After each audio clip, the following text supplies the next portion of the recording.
selamat kita bertemu di dalam rancangan Family Togetherness.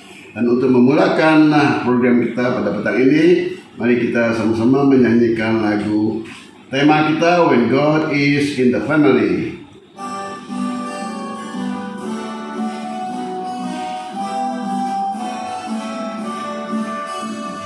God is in the family, love is always there. When God is in the family, we are together. When God is in the family, blessings are from everywhere. When God is in the family, everything is there. So God is always knocking. He brings with him his gift for us, and the gift is eternal. When God is in the family, love is always there. When God is in the family, we are so together. When God is in the family, blessings are from everywhere. When God is in the family, everything is there. When God is in the family, everything is there.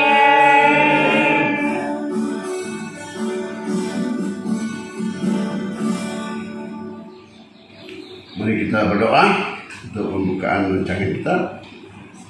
Tuhan Maha Kuasa di kerajaan surga, muliakanlah nama-Mu di langit dan di surga ya Tuhan.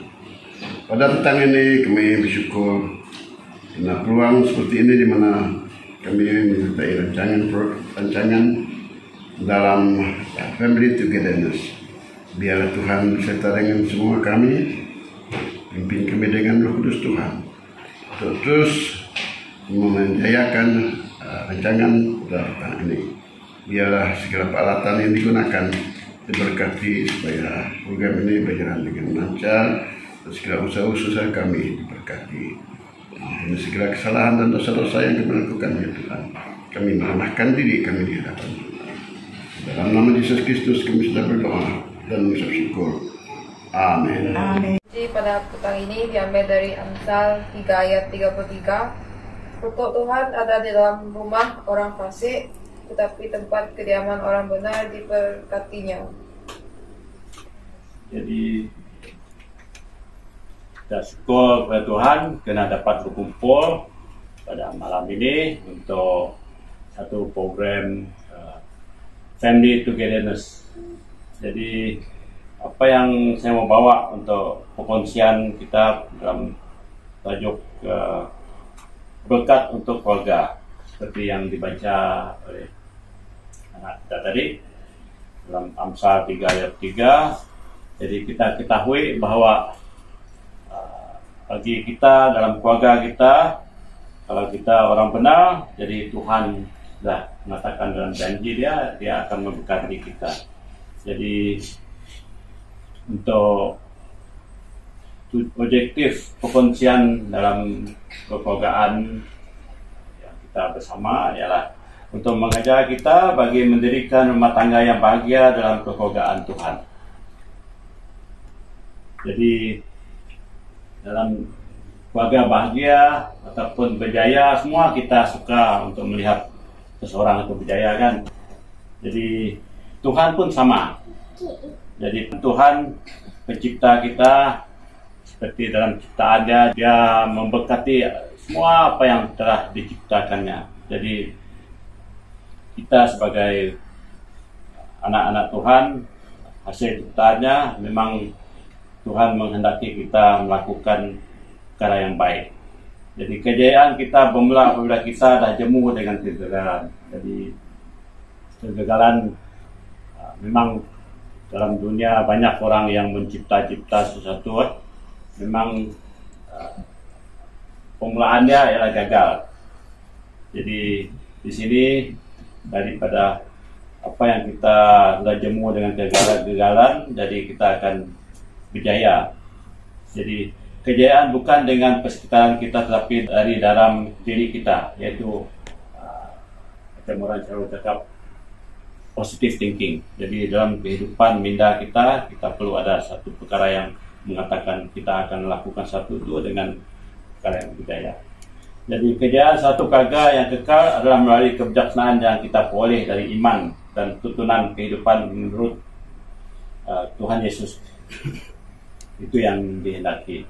Jadi untuk sambung ayat dalam Amsal tadi ya, Amsal 12 ayat 7, orang fasik dijatuhkan sehingga mereka tidak ada lagi, tetapi rumah orang benar tetap ada, tetap berdiri. Okey.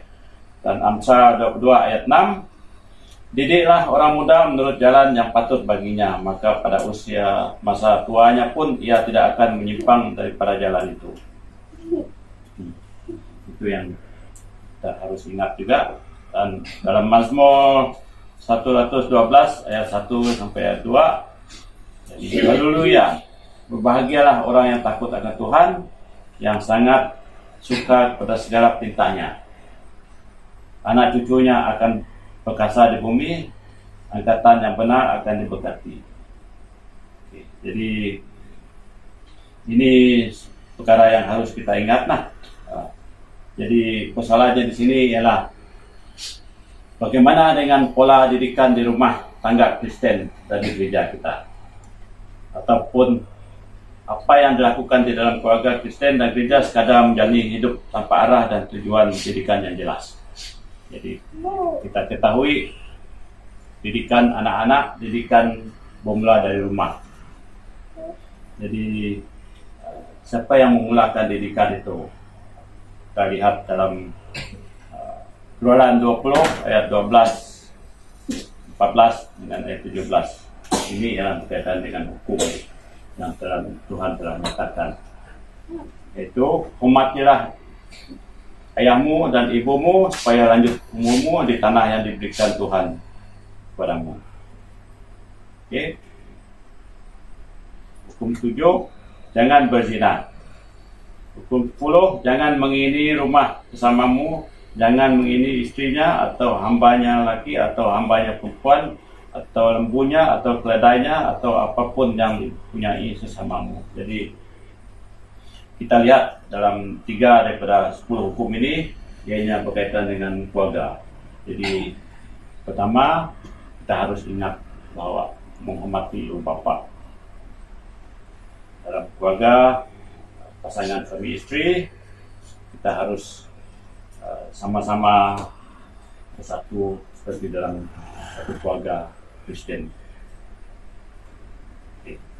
Jadi mari kita sedari pentingnya didikan yang terarah dan bertujuan jelas, baik dalam keluarga maupun di gereja. Tujuannya adalah agar didikan di dalam keluarga dapat membentuk anak-anak muda kita dan kita semua menjadi pribadi yang takut akan Tuhan supaya banyak berbuat dan teguh di dalam iman.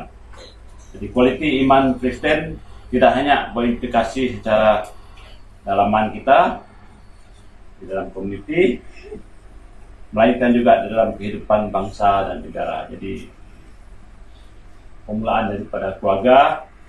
Jadi apabila kita mengingat akan janji Tuhan, takut akan Tuhan, dan kita akan jalan keluar dan kita akan menunjukkan sifat kekristenan kita di luar sana.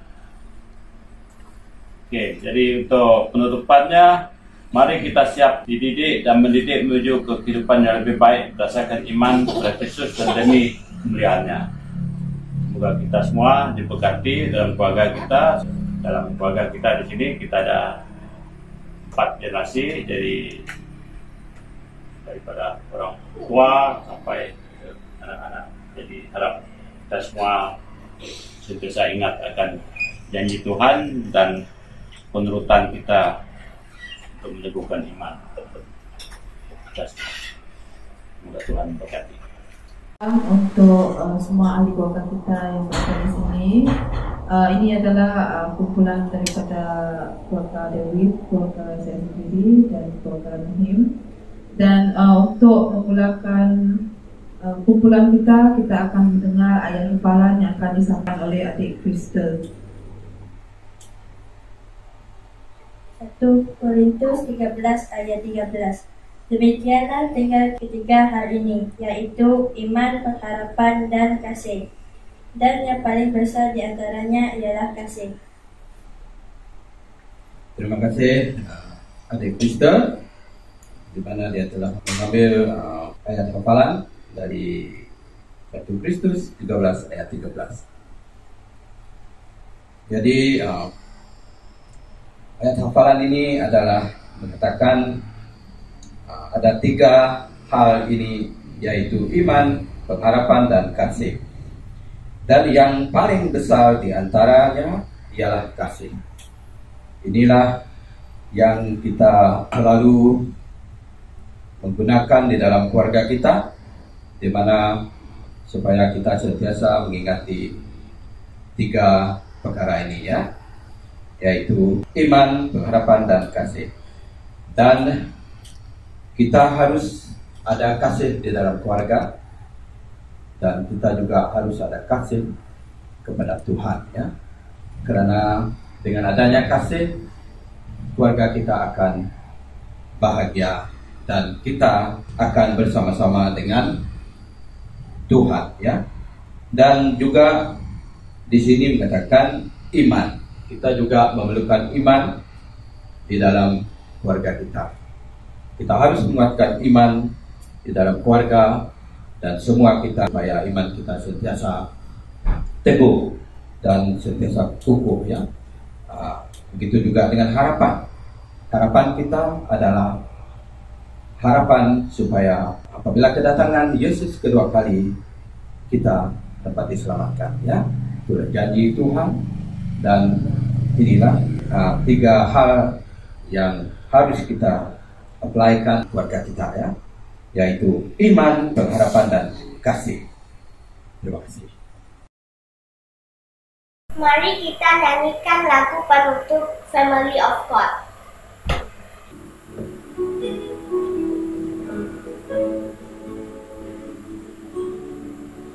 I'm so glad I'm a part of the family of God. I've been watching the Father cleanse by His blood. Join hands with Jesus as we travel this road.